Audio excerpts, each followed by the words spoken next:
പാലക്കാട് അഗളിയിലേക്ക് പോവുകയാണ്. അഗളിയിൽ കോൺഗ്രസ് അംഗത്തിന്റെ കൂറുമാറ്റത്തിന് പിന്നാലെ പ്രവർത്തകരുടെ ഭീഷണി മുദ്രാവാക്യം. പഞ്ചായത്ത് ഓഫീസിന് മുന്നിലാണ് മുദ്രാവാക്യം വിളിച്ചത്. പ്രസിഡന്റ് തിരഞ്ഞെടുപ്പിൽ കോൺഗ്രസ് അംഗമായ മഞ്ജു LDFന് വേണ്ടി വോട്ട് ചെയ്തിരുന്നു. ഐഷത്തുൽ ഷംനയാണ് പാലക്കാട് വിവരങ്ങളുമായി ചേർന്നത്. ഷംന, ഇപ്പോഴും പ്രതിഷേധം തുടരുകയാണോ? എന്താണ് സാഹചര്യം?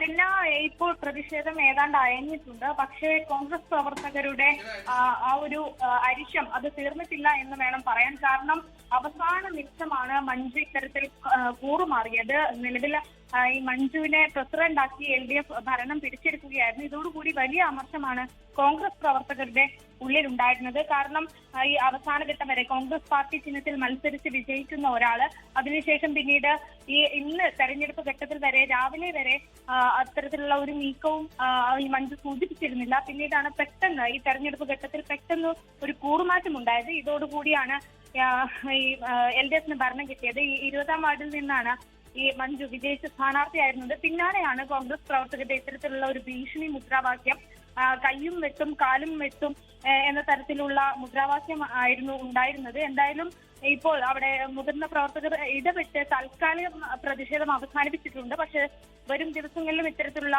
ഭീഷണികളോ മറ്റോ പ്രതീക്ഷിക്കാം. അതാണ് നിലവിൽ അട്ടപ്പാടിയിലെ അഗളിയിലെ ഒരു സാഹചര്യം. എന്തായാലും അവസാന നിമിഷം കൂറുമാറിയതിന് പിന്നാലെയാണ്, കോൺഗ്രസിന് ഭരണം നഷ്ടപ്പെട്ടതിന് പിന്നാലെയാണ് പ്രവർത്തകരുടെ ഇത്തരത്തിലുള്ള ഒരു അരിശവും ഭീഷണി മുദ്രാവാക്യവും. ദില്ല.